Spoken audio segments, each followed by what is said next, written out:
Hey, welcome in to the Scoop post-game show live from our Portland studios. Trailblazers making a comeback, but too little too late. Final score tonight at the AT&T Center, 118-110, as the Spurs now go to 34-0 at home this season. What a hard-fought game it was. Really, the difference in this game tonight, the third quarter. The Spurs outscore the Blazers 39-24 in that third quarter after San Antonio came out firing in that second half. They went on a 10-0 run to start the third. Now, as we often do here on the Scoop postgame show, we're going to kind of break this down, checking out the box score tonight. For the Blazers, early on, Damian Lillard struggled from the field, ended up getting it going late in the game. He finished with 23 points, was 7 of 19 from the floor. A pretty efficient night for CJ McCollum. He gets to 26, and he was 10 of 20 from the floor, 4 of 6 from behind the arc tonight for CJ. Also grabbing those rebounds from McCollum. He finished the night with 7 boards. And I know on Twitter, fans were loving what they saw out of Chris Kaman. It's pretty impressive that Kaman can go this whole season without really seeing the court, and then comes in and is effective tonight. Came in with 12 points, played nearly 15 minutes, was 5 of 6 from the floor and 2 of 2 from the charity stripe tonight. Of course, Kaman seeing some action because Myers Leonard is out after Leonard re-separated his left shoulder in practice yesterday. So we know for sure that Myers Leonard will not return to any action for this road trip, so out for at least 3 games. But if you remember back in November, he missed 7 games after dislocating that left shoulder. Look at the Spurs box score. It's obvious Tony Parker, he's still got it. He dished out 16 assists tonight, also had 18 points, and you can't say enough about Kawhi Leonard. I don't think people talk about Kawhi Leonard as much as they should. Such an effective player on both ends of the floor, really. So 22 points for him, 8 of 11 from the field. I know I tweeted out earlier here. I'll show you this tweet. I tweeted out about Chris Kaman, and Kyle tweeted at me, said, yeah, the Spurs see your Kaman and they raise you a Kawhi. It was so true. Kawhi Leonard changing the game. And more on the box score for the Spurs. Of course, with LaMarcus Aldridge, Blazer fans always want to see him not do well, but he had 22 points, was 9 of 14 from the floor tonight. All right, coming up here on the Scoop post-game show, we're going to get to more of your guys' tweets about tonight's game. Also, let me know what you think about tomorrow's matchup with the Blazers back at it again, taking on the Pelicans. We want to talk about that. We'll preview that game a little bit. And, of course, I'm going to have tons of videos for you. We'll have the best clips from Talkin' Ball over on CSN, and you'll get to hear from the players and from Coach Stotts. That is all coming up on the Scoop post-game show. But first, in case you missed it on the Scoop pre-game show, we got to hear from Myers Leonard as our Blazers insider Jason Quick caught up with Myers after today's shoot-around. It's Stackpole to blame.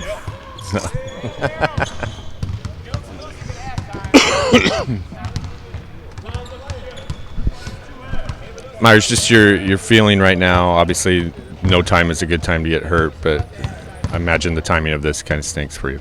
Yeah, it does. I felt like, from a team concept, I was, really starting to get it going, rebounding the ball better, shooting the ball like I know I can. And, we've been really competitive in winning some games, and, I felt like I was a pretty good part of that. Individually, same thing. I felt like I was getting it going, and I was feeling better about what I was doing out on the court. But obviously not good timing for the team or for me. Can you gauge, judging from the last injury, of the severity? Can you tell if it's going to be about the same amount of time, or? I wish I had a clear shot answer for that. Unfortunately, I don't. for the first couple days, it's not even hands-on at all. Just kind of let me relax and not even think about it. But last time this happened, our training staff did a really, really good job of strengthening my shoulder, getting me back. And so in the next few days, Stackpole, Jeff, everybody will, be able to test my range of motion, things like that. So a few days, we'll see. So probably done for this trip, though. I would say that's a fair assumption. Is there now the danger of re-injuring it, or because it pops in and out so easily? I knew from the first time I completely dislocated it that I had, my shoulder was a little loose, my labrum was torn. But again, our staff did an unbelievable job of getting my shoulder back strengthened, and I was playing just fine and didn't have any symptoms. However, it's one of those weird things, against the Spurs earlier in the season, it just happened to be my arm got yanked the wrong way. Yesterday, I just happened to get hit the wrong way. So it's hard knowing when it can happen again. But, the more and more you dislocate your shoulder, it can have long-term effects. But we'll see in the next few days what's going to happen. Thanks, Myers. Thanks. At CSNNW.com, the Trailblazer season goes year-round. Get the most up-to-date news from around the league, the latest video highlights from Trailblazers Courtside, Rip City Live, Talkin' Ball, and Trailblazers Pulse. Not to mention The Scoop with Jamie Hudson, a pre- and post-game show streaming live before and after every game. We also have you covered with the inside scoop on player profiles, interviews, and daily coverage of your Portland Trailblazers with esteemed Blazers insider Jason Quick, only at CSNNW.com. At CSNNW.com, the Trailblazer season goes year-round. Get the most up-to-date news from around the league, the latest video highlights from Trailblazers Courtside, Rip City Live, Talkin' Ball, and Trailblazers Pulse. Not to mention The Scoop with Jamie Hudson, a pre- and post-game show streaming live before and after every game. We also have you covered with the inside scoop on player profiles, interviews, and daily coverage of your Portland Trailblazers with esteemed Blazers insider Jason Quick, only at CSNNW.com. At CSNNW.com, the Trailblazer season goes year-round. Get the most up-to-date news from around the league, the latest video highlights from Trailblazers Courtside, Rip City Live, Talkin' Ball, and Trailblazers Pulse. Not to mention The Scoop with Jamie Hudson. Scoop post-game show, Brooke Olzendam joining me now. So many different trending topics tonight. What a great first half. Chris Kaman, so effective. Where do you want to start tonight, Brooke? Well, I want to start with Chris Kaman because we talked about that in the Scoop pregame, that with Myers Leonard being out, that there was a chance. And I remember we talked about that he was kind of, working out a little bit before the game, which Chris doesn't always do, like getting out and getting his shots off. And he saw substantial minutes, which I just think you should call us and thank us, because we kind of saw this coming. Yeah. But it's so funny. We were joking in there. It was a perfect Chris Kaman game, right? I mean, like, big guy, veteran, 12 points, 5 of 6, I'm just going to take the shots I'm pretty sure I can make. But he had nice 5 boards. It was kind of fun to see him out there. And he had a block in there. I love Chris Kaman. So when he gets out there, and we mentioned it too, it wasn't, in garbage minutes. He was needed tonight. And like you mentioned, the first half, gosh, I was really excited about that, because we did talk about that this team, the Spurs, I'm saying, are really a grinded out team. So even though they really put on a fight in that first half, I always get concerned about the second half with the Spurs, because they never go away. They just keep kind of building the lead. And it was back and forth there for a while, where it was, one team kind of had the momentum for a little while, and then it switched there back and forth, and then Popovich was calling, I swear, like timeout after timeout, because I think maybe he was getting a little bit nervous. Well, he doesn't get nervous, but frustrated, I guess, with his team. Some of his different guys, he was getting kind of into them. But yeah, the first half, I saw a lot of things I liked. It's just the Spurs are, again, one of those teams where they're so consistent. They don't go anywhere. Their second unit is really almost not as strong as their first, but there's not a lot of let down when they go in. They don't make mistakes. They're veterans, so that's a lot of the guys before, when we were talking about that Gerald Ed Davis, Gerald Harrod. You know what I'm saying. There we go. I almost did that when I was starting to realize, like, Gerald Henderson, Ed Davis. For some reason, when I say those two, I always get them mixed up.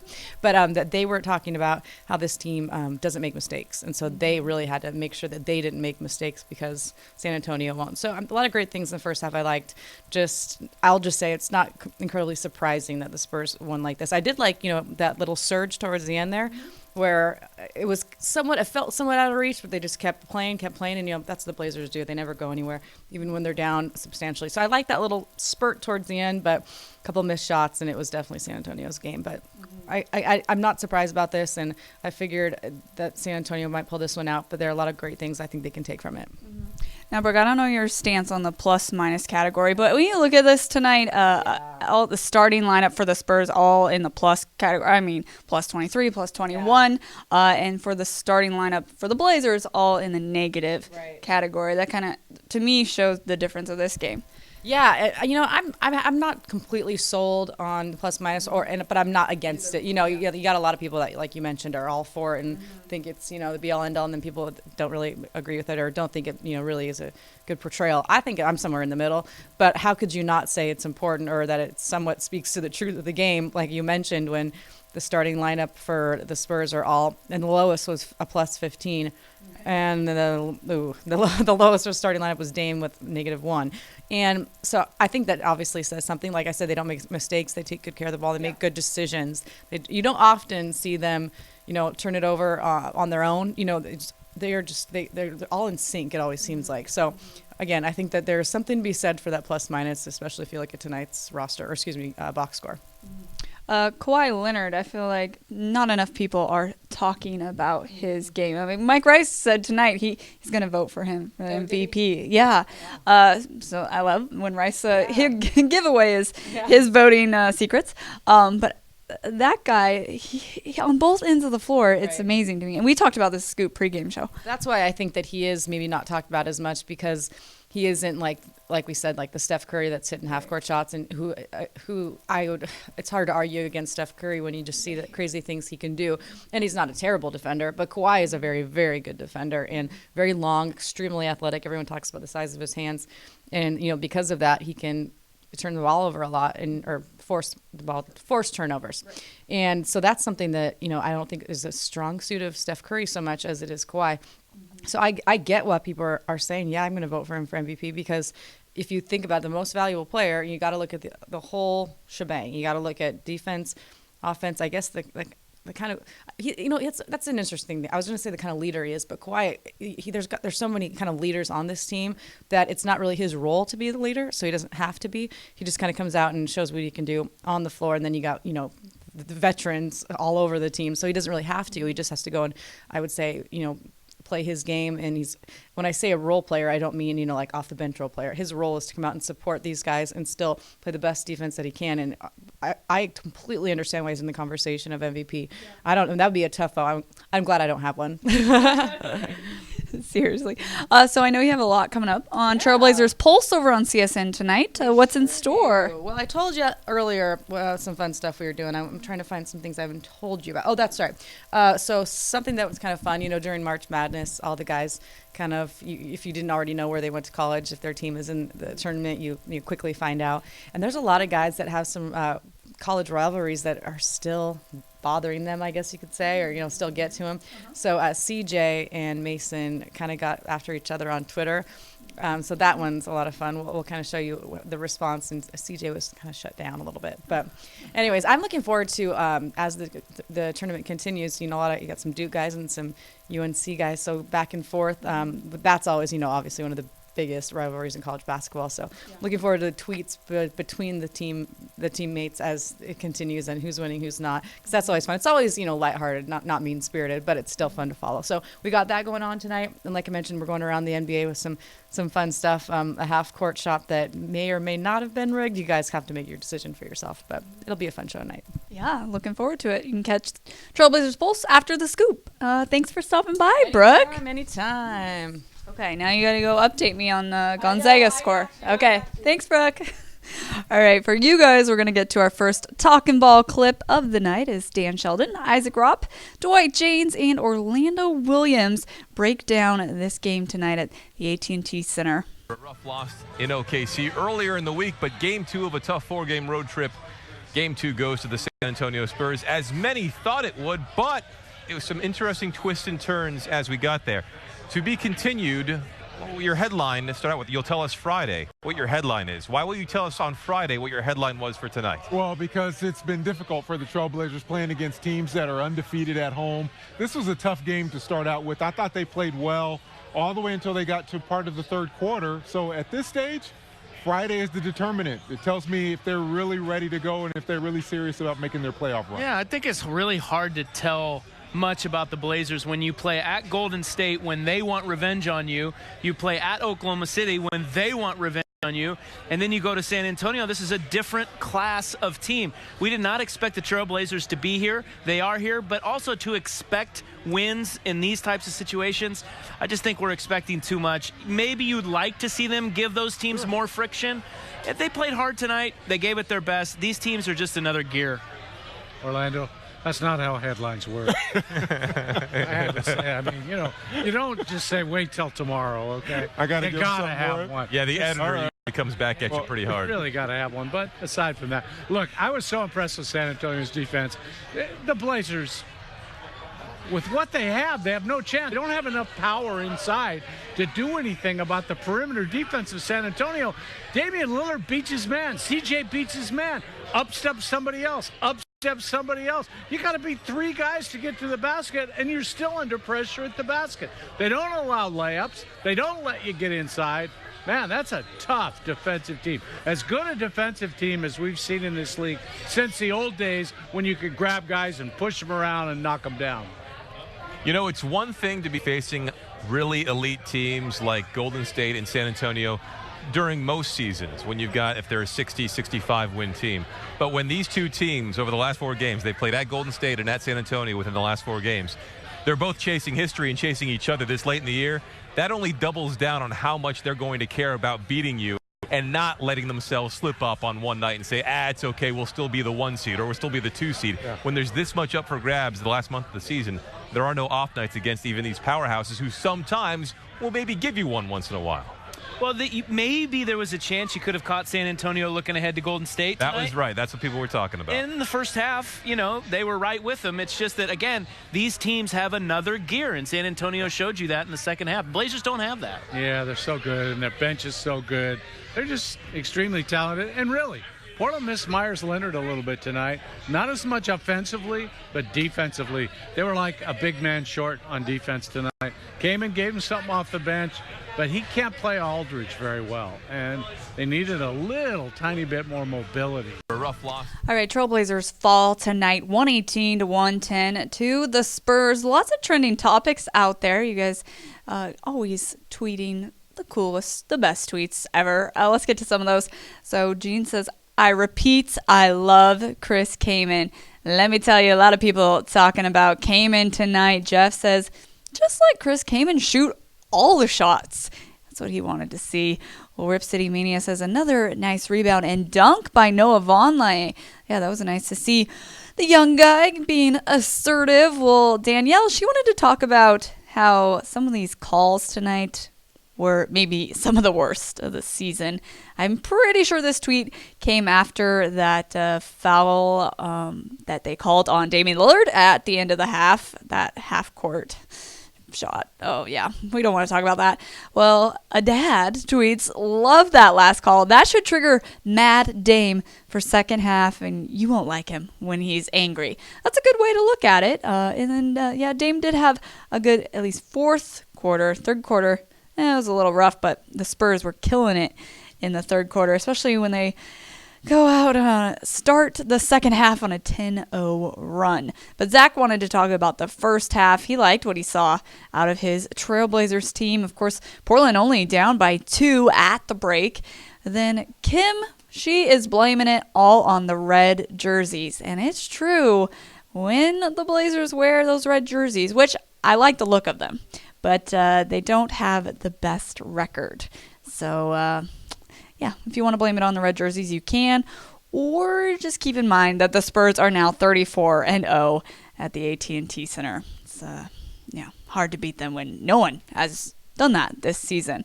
All right, we've got another Talkin' Ball clip for you as the guys talk more about this Trailblazers team and how they really feel right now in the Western Conference standings. The Blazers are in a good spot when you look at the playoff picture. I think you've got the best of both worlds here. Look, the Blazers have taken a step forward that we didn't expect, but you've also gotten a look at some of the young guys like Noah Vonleh. Yeah, I just hate it when people say stick with the guys that got you here. The fact is teams improve throughout the season. They make decisions about rotation, personnel, starters, and everything else. You have to keep pace with that if you want to improve too. And if you're serious, and I'm telling you, these guys look you in the eye from the front office on down and say, we want the playoffs. That's what we want. We want to develop, but we want a playoff spot. It's good for our culture. If you really want a playoff spot, you're still starting Noah Vonleh, and you're not using Chris Kaman. I don't understand. You got to look here at the updated Western Conference playoff picture, and then the Memphis Grizzlies, even though they've had some losses now, the losses and the injuries have finally caught up to them a bit. Still a great buffer there with the 5 seed, so it's not likely that Portland, even in the best of circumstances, can catch them for the 5, but they're still very much in a battle at the 6, 7, 8. You see in the loss column, the Utah Jazz are sneaking up there, along with the Mavericks and the Rockets, and that's a tight 4-team race now for the last 3 spots. You took care of business against Utah, right? Blazers won 3 out of 4. We can't tell much from the Golden State, Oklahoma City, and San Antonio games, but I tell you what we will tell a lot about is these back-to-back Dallas games. These are big games when they go to Dallas on Sunday and then they return home on Monday. I think that game's Monday. That's a back-to-back? No, it wouldn't be a back-to-back. No. It would be Tuesday. Tuesday. But those are big games. I think the Blazers are better than Dallas, and they need to show it. Okay, this is bad. They lost to the Spurs, but it's the Spurs. Against Dallas, you better prove that you are better than them and you can stay ahead of them in the standings. And that's why the beginning of this game becomes so important, because you have to establish that you can play at least for a couple of quarters, because those quarters extend versus Dallas, and you come out with a win. Pre- and post-game shows streaming live before and after every game. We also have you covered with the inside scoop on player profiles, interviews, and daily coverage of your Portland Trailblazers with esteemed Blazers insider Jason Quick, only at CSNNW.com. At CSNNW. All right, we're going to take a timeout from talking Blazers and Spurs, and I want to get you up to date on some other final scores around the association, starting with Washington, Philadelphia. That was a close one. The Wizards just getting past the 76ers, 99-94, the final score between that one. And then Toronto, it was a overtime game for the Raptors, but they hold on to beat Indiana 101-94. As you check out some stats from that game, well, another close game tonight in the NBA. Charlotte and Miami getting after it. Charlotte getting the 109-106 victory. In the loss for the Heat, Luol Deng had himself a good night with 22 points and 9 rebounds. Well, it was Chicago over Brooklyn tonight, 118-102. The final score in the win for the Bulls. A young guy, Doug McDermott. You should look out for that guy. Oh, he had 25 points on the night. And then Atlanta taking it to the Nuggets, 116-98, the final score. And one more that's already in the books for tonight, Milwaukee over Memphis. Oh, Memphis kind of going downhill as of late. That was a 10-point victory for the Bucks. And look at that. Giannis Antetokounmpo leading the way with 15 points and also dishing out 11 assists tonight. There's your quick update on what happened earlier in the association tonight. Now we're going to hear from Chris Kaman as he just spoke with the media moments ago at AT&T Center. His stat line for the night, Chris playing nearly 15 minutes, which is always nice to say when Kaman plays that much, and it wasn't in garbage time. Kaman with 12 points, 5 of 6 from the floor. Well, I think it helped that I got a couple reps of last game in the OKC game. And then the game before I played a few minutes as well. So it's been kind of a steady, unfortunately, it's been kind of a steady, consistent minutes towards the end of the game. And then with Myers going down, I think just trying to fill in when I can. Obviously, I still feel pretty good about myself. being 33 years old and only in my 13th season, and so I just tried to play as hard as I could and do what I could. I didn't try to do too much, and I was just trying to be patient and effective as I could be. Can you take anything away from this game? I mean, this is a good basketball team we just played. No one's going against that. I mean, they're undefeated at home like the Warriors, and they've always been tough. They've had 50-win seasons 17 years in a row, I think, and and they've always done a great job here of being effective and tough to beat. I think I've only won here once in my career, 13 years, maybe twice. So we knew it was going to be a tough game. I thought we played pretty well for the first 2 quarters, and then we kind of came out in the third quarter and struggled. And then I would say we played well for like 3.5 quarters. It was just that half of the third quarter that got us down, and we just couldn't come back. Now that Myers is going to be out for at least a little bit of time, You'd have to ask Terry about that. does that change the way you will approach these games? You'd have to ask Terry about that one, because I don't. The way you approach games. Well, I mean, it just depends on if I'm playing. Usually, coach gives me a heads up. So, like, hey, if the team plays a small lineup, I know Dallas is playing a small lineup with Parsons at the 4, so I don't think I'm going to be guarding him. Well, I think it helped that I got a couple reps. Dusty Hara joining me now. Happy St. Patrick's Day. I love that we're all really getting into it. Except for Dwight James. He did not wear any green today. Did you see that? No, that doesn't surprise me. Yeah. It shouldn't surprise you either. Yeah. Dwight isn't about to get pinched by any other grown adult, so he's not going to wear green. Yeah. And I commend him for that. I wear green because I don't want an adult to pinch me and then I punch them, and then it's a whole HR thing, especially when you're at work. So I just figure it's better to wear green and get it out of the way. Yeah, that is better. Oh, no. Okay, well. That was Fletcher. Fletcher is his own creature. That's a good way to describe Fletcher. Creature. All right, so a lot of trending topics to talk about on Trailblazers Pulse tonight. Of course, Chris Kaman. That's what a lot of people are talking about in this game. Yeah, he had the total old man line, right? I mean, I'm pretty sure that's what Brooke said, exactly. I don't think he jumped once. He goes 5 of 6 from the field, 12 points. That's a solid performance from Chris Kaman. Wouldn't expect anything less. And what I thought was great was before the game, everybody saying, he's working out. Like, what does he do before most games? Like, is he just like... I'm pretty sure he's just kind of sitting there on the sideline, just hanging out. Eating Taco Bell and chilling? Yeah. And that, I mean, tonight was a great performance for him. Yeah. But what might be concerning is that reliable or sustainable? I mean... He hasn't played a lot, so maybe he's really, really, really well rested. But what kind of shape is he in? Can you rely on him for any stretch? And with Myers Leonard, this is serious because if you've ever had a dislocated shoulder and you've had it multiple times, like you have, I have had, yeah. And it the more you do it, the more your ligaments and your supporting muscles get stretched out around it, which means the more likely it's to happen again and again and again. And then hard part for Myers is that. You know, a lot of the surgeries, they'll tell you it's kind of a toss-up to whether you can get the surgery and it may work perfectly, you'll be fine, or you get the surgery and for whatever reason, your ligaments are just stretched out and your shoulder keeps on popping out. Good news is, though, this is not anything that should be, like, considered career-threatening or whatever.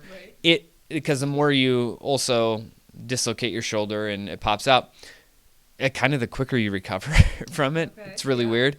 And you just don't notice it as much. But the new treatments that they have, it's something you can deal with. It's just it'll be something that may be nagging if they don't nip it in the bud, give it plenty of time to recover, and make sure you're 100% ready to go the next time he comes back. He may have come back a little bit too soon, and that's why it popped out now, even a couple months later.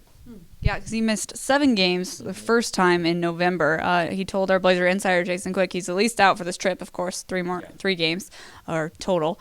But I imagine it would be on my mind when I got out there the next time, right? Yeah, and you can't let it. And that's the thing is that, you know, if you are worried about how far you can reach above and back behind, and that's the thing is that basketball is one of those sports where, like, if a football player has a dislocated shoulder, what they do is they just strap it down so you're not moving it. anywhere where you can't rotate it outside of the frame of your body. But anytime you go back and outside of kind of like the framework of your body, that's where your shoulder pops out. And in basketball, it happens all the time. So this is a dicey one. They really need to take their time with it, and hopefully he'll be okay. I mean, his doctors, the science that he's going through, the resources he has available to him are far greater than the normal person. Right. So that needs to be acknowledged and discussed when people like me or anybody that you know that has a bum shoulder, like his resources and ours are completely different planets, but it's still, sometimes the injury happens, and no matter what you do, including surgery, it'll never get better. Yeah, top shelf doctors. It would be nice. Yeah. It really, it's a good asset to have. Yeah. For sure. So I know you need to go get ready for Trailblazers Pulse. I'm going to let you do that. And I'm going to see you tomorrow as the Blazers back at it again in New Orleans. Perfect. So good. Hopefully I don't see you crying tonight. The Zags are playing really well right now. Okay, just so you know. I know this is really hard for you to do this, but the Zags are playing well. Just keep thinking that. Okay, thanks, Dusty. Yeah, I will. If they're losing by 20 right now, you don't know the difference. But I'll just let you know they're playing really well, so you have a good show. Thank you. Yes, get through the scoop, and then, Okay, good. And you can worry about the game. Okay, perfect. I like it. Okay, bye, Dusty. Thank you. For all of you out there, if you don't know, I'm a Gonzaga alum. That's why I've been a little worried about this Gonzaga game. But let's take a look back at what happened tonight in San Antonio with our Talkin' Ball highlight of the night. Back here on Talkin' Ball, where the Blazers were in San Antonio looking to steal one from the Spurs in their final matchup of the regular season. Damian Lillard loves playing down there, and LaMarcus Aldridge, well, he loves playing down there too. Blazers managed to build a nice little first quarter cushion. Noah Vonleh. What? With the putback jam. Maurice Harkless. There it is. Forces the turnover. Gerald Henderson back the other way. The funny thing was, we talk about how great the Spurs bench was. It was the Blazer bench players that were really taking it to them late in the first quarter. Lillard down the lane. At the end of one, it's 28-23 Portland. Orlando surprised no more Mo Harkless tonight? I am surprised. This is the kind of game that he could have contributed on the defensive end for you. Spurs bench reasserts itself in the second quarter. Boris Diaw, the putback, and the foul. Danny Green, the steal and the layup. Spurs are up 3. At halftime, 56-54 San Antonio after outscoring Portland 30-26 in the period. In the third quarter, Spurs continue the onslaught now, opening up the quarter on a 10-0 run. LaMarcus Aldridge. You mean the LaMarcus Aldridge quarter? Yeah, Kawhi Leonard started off, and then it was LaMarcus Aldridge for the next little bit. And one right there. Kawhi Leonard hit a 3, and then LaMarcus had 2 mid-range jumpers, and then a dunk and a foul. And all of a sudden, the Spurs had a 12-point advantage. Got to close out quicker on LaMarcus than that. Here comes Chris Kaman from mid-range. There he is. Get the ice ready. Ice that elbow. He's going to need it. Kaman had 6 points in the second quarter and 6 more in the third. C.J. McCollum for 3. Cutting the Spurs lead down to 8. But Kawhi Leonard, he can do it inside, he can do it outside, he can defend you. He lulls you to sleep. Spurs were up by 19 at one point in the third. It was 95-78 headed to the fourth. We thought, all right, blowout. They'll that was pack it up. Amino ball handling wizardry there. Spurs did take a insurmountable lead, you could say, because the Blazers didn't make it all the way back, but they did make, I don't want to say a game of it, but an event of it. They always do. They never quit. There was a moment there, and they got it within single digits by the time. They won't let you quit. You got to go right to the end. They won't let you just walk off. I'd like to see a team do that sometime. The Trailblazer season goes year-round. Get the most up-to-date news from around the league. The latest video highlights from Trailblazers Courtside, Rip City Live, Talkin' Ball, and Trailblazers Pulse. Not to mention The Scoop with Jamie Hudson, a pre- and post-game show streaming live before and after every game. We also have you covered with the inside scoop on player profiles, interviews, and daily coverage of your Portland Trailblazers with esteemed Blazers insider Jason Quick. Only at CSNNW.com. at CSNNW. You know, we haven't talked about Mason Plumlee or CJ McCollum. Those two guys had quite the night. Mason Plumlee, an all-around great game from him. 12 points, 8 rebounds, 5 assists from the Blazers, big man. And then CJ McCollum, a really efficient night for him, getting to 23 points, and he was 10 of 20 from the floor. Nice to see CJ getting those numbers. 4 of 6 from long distance. So it was a good night for CJ. I know Blazers are not happy that they didn't get this victory, but it was at least good to see them be so competitive, so in this game for most of the game, unlike what happened in Oklahoma City on Monday. So that was nice to see. Well, our Talking Ball crew is asking the question now, will Coach Stotts go with Chris Kaman more in this road trip? Will Kaman see more minutes? We are missing so much greatness without Chris Kaman playing, because his interviews are great. The guy's wonderful. He's a lot of fun. And he's just kind of buried on the bench. Yeah. I like. Wait a minute. Look over in that other locker room. You're a kid compared to those other guys. Such a veteran. And I he's wish only he was won eating one a set. sandwich, though. That would be a much greater visual than just something with a fork. Oh, we got a better look at it. Oh, what do we have? It looks like some. Ooh, a little prime rib maybe? Oh, maybe. Is that what that is? Something. Not bad. Brisket. Most minutes he's played, by the way, since the last time they faced the Spurs 4 months ago. Yeah. And so, yeah, he's going to be feeling it in the morning. But will he be feeling more minutes as well? Will he be prepping himself to get more time out here against the Pelicans and then on Sunday against Dallas? Well, he was a step slow on defense. Let's just be candid. He was chasing LaMarcus and got there late a few possessions. But he can still contribute. It makes sense to give him more minutes, but still just as conservative as it has been, but not as diminished as it has been in the past. Yeah, see, I think, we were talking about him last segment, and 12 points off the bench is nice, but I think the more you see of him, the more minutes he gets, the more you're going to be kind of pulling your hair out. Look, there's a reason why he wasn't playing in the first place, and it's not just because he's an excellent player who we wanted to see young guys over him. I just don't think he has much left, but as you said, he's a veteran. He can give you some minutes, and I think you will see some increased minutes for him, but we don't a whole heck of a lot of Chris Kaman. Exactly. Let's be honest. Exactly. We are missing. Well, when you think of the San Antonio Spurs team, who comes to mind? For me, at first it's Tim Duncan, Tony Parker, but then of course you can't forget Kawhi Leonard. Now LaMarcus Aldridge, Danny Green, the starters, but then Patty Mills. Now they've added Andre Miller. I mean, this roster for the Spurs is unbelievable, right?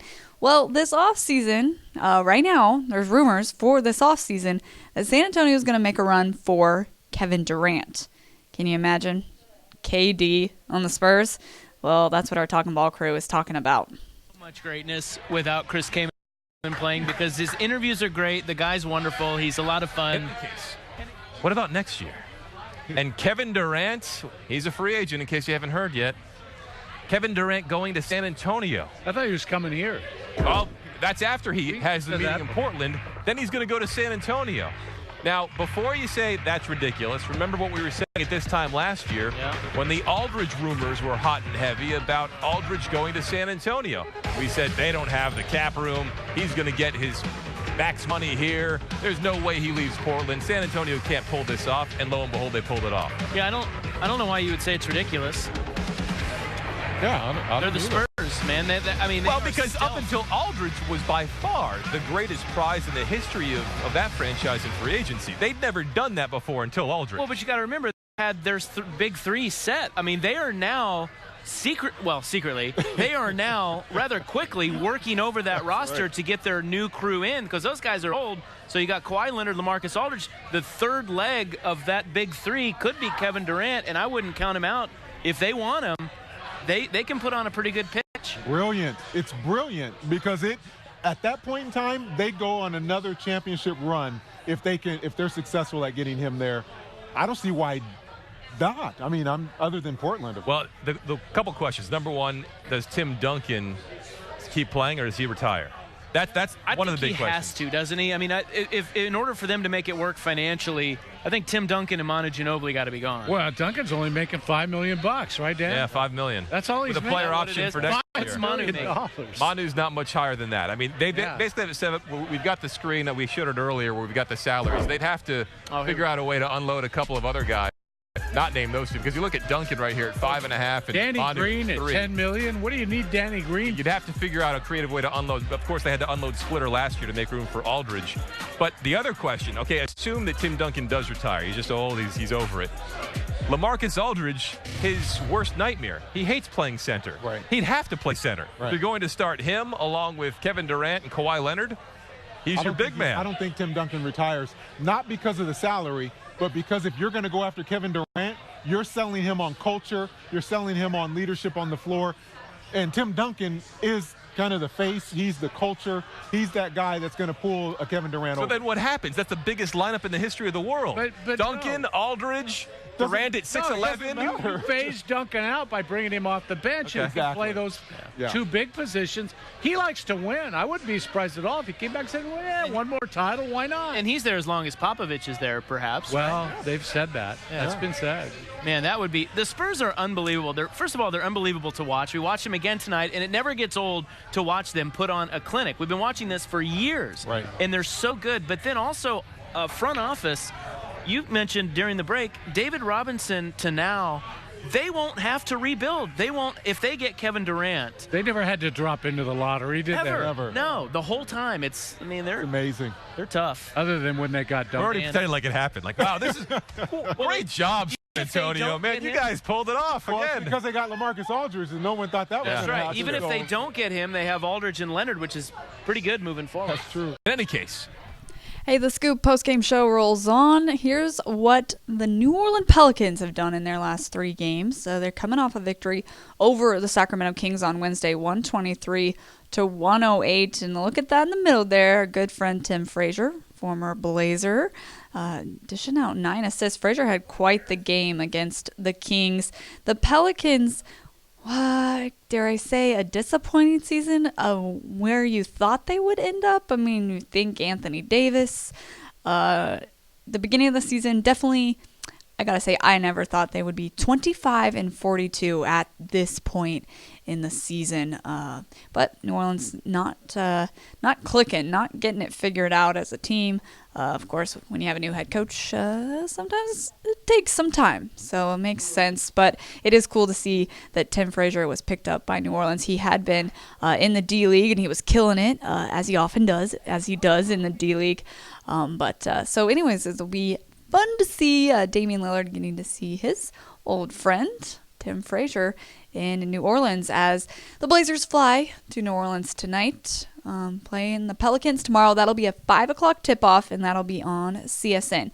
5 o'clock clock tip-off means 4 p.m. Scoop pregame show, and that's right back here at csnnw.com/live. All right, speaking of former Trailblazers, how about Damon Stoudemire becoming the new head coach at Pacific? Let's hear from our Talking Ball crew as they talk more about Stoudemire. Mighty Mouse. We're watching the evolution of Portland's own Damon Stoudemire over the years, and now he's a head coach, University of the Pacific. Dwight, give me your take on a guy that you spent many years covering in Orlando, too. You've known him for a long time. Yeah, I think Orlando feels much the same way about him. I love the guy.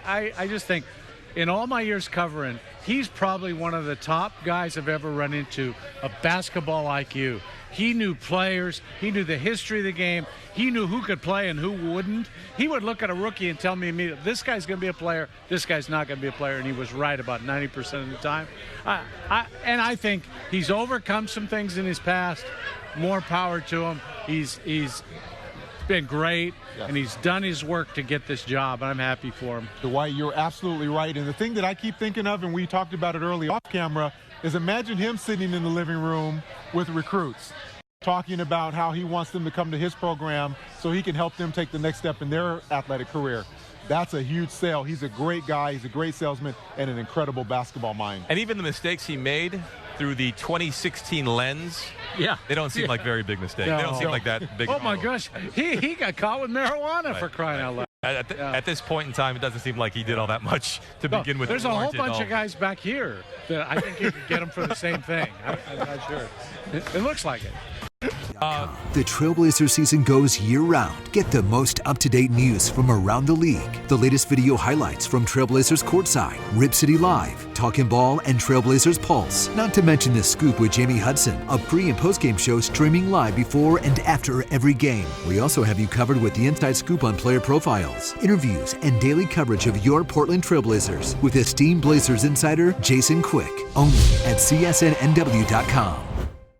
At CSNNW.com. Hey, it's the Scoop post-game show, and the Trailblazers now halfway through this tough 4-game road trip. So 0-2 on the trip, but now it's at New Orleans tomorrow night, and then on Sunday, it's that start of a home-away series against Dallas with the game at the Mavs, and then Wednesday, Dallas coming to town, which those two games going to be really huge when you look at the Western Conference standings and the playoff picture, of course. All right, let's hear from Blazers head coach Terry Stotts as he spoke with the media after this game in San Antonio. You know it's going to be tough. I mean, you play in Oklahoma City and San Antonio, you know it's going to be tough. I don't think it's about keeping our spirits up. It's just about competing. And San Antonio, it's like I told the team, if the great teams, if there's a crack, they can put a 10-0 run on you, and that's what they did tonight. Leonard only had 3 shots in the first half. I'm sorry? Leonard only had 3 shots in the first half, so he knew it was coming, right? Well, I mean, he's a great player, and but he plays within. It's not like he took a lot of shots. He just took shots that were there and made them. But like I said, it's not like he took over the game. He just made the shots that were there. More or less than 26 wins for Portland. I think they could be less than 26. There's been some buzz about Portland sneaky better than you think they are. I just don't see it. Somebody's got to be in the bottom. This is a team that lost 4 starters. Our expectation was they were going down.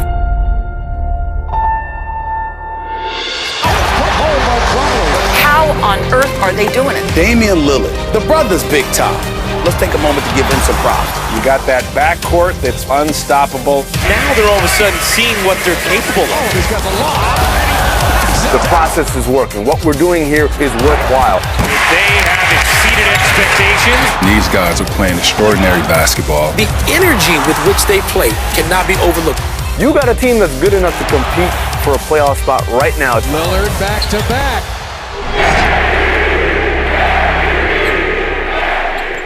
More or less. Always love playing that promo. It gets me pretty pumped up. Well, the Blazers now have 13 regular season games left. Our Blazers insider got a catch up with a lot of Blazer players yesterday after their practice in San Antonio. And they talked about how right now it is crunch time. And playoff teams, they are really kicking it into gear. Can you tell in these last week or so that, hey, games are getting more important, games are getting more tight? Yeah, definitely. You can see games are coming down to the end. Like you said, it's all about the last couple of plays of the game, really making sure that you get the 50-50 balls. Every play comes down to it, basically. At this point, it's getting, 14 games left in the season, I believe. And, teams are fighting for that last playoff push, especially, around where our seed is and the 8th spot. Those teams are kind of tight together, making that last push. So I definitely feel like the games are definitely a lot harder, getting a lot more intense.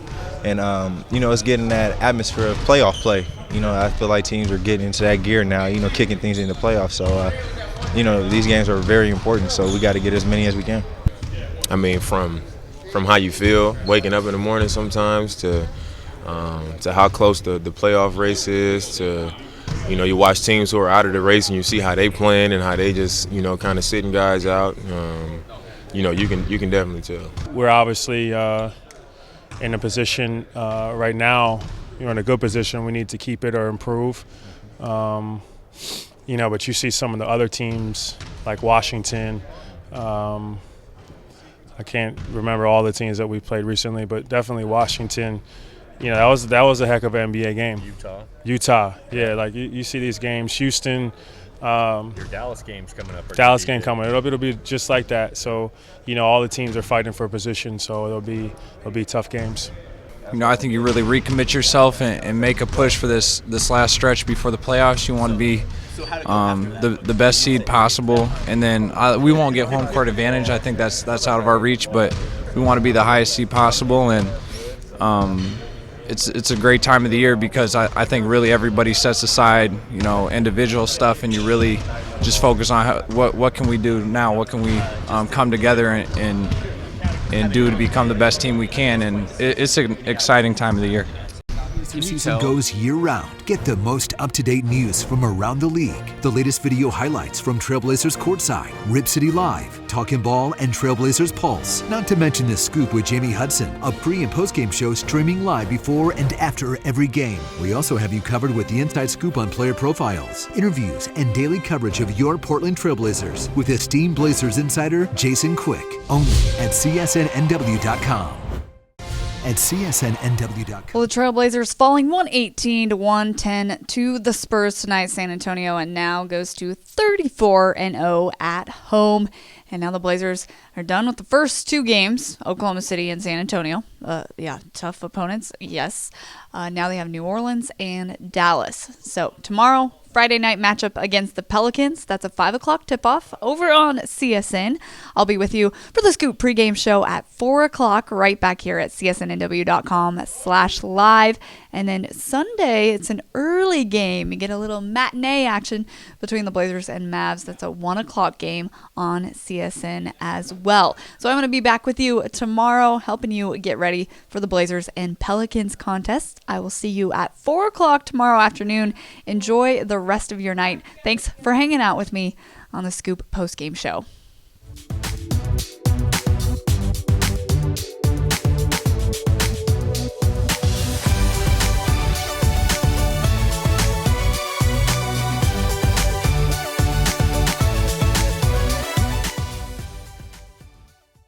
The Trailblazer season goes year-round. Get the most up-to-date news from around the league. The latest video highlights from Trailblazers Courtside, Rip City Live, Talkin' Ball, and Trailblazers Pulse. Not to mention The Scoop with Jamie Hudson, a pre- and post-game show streaming live before and after every game. We also have you covered with the inside scoop on player profiles, interviews, and daily coverage of your Portland Trailblazers with esteemed Blazers insider Jason Quick, only at CSNNW.com.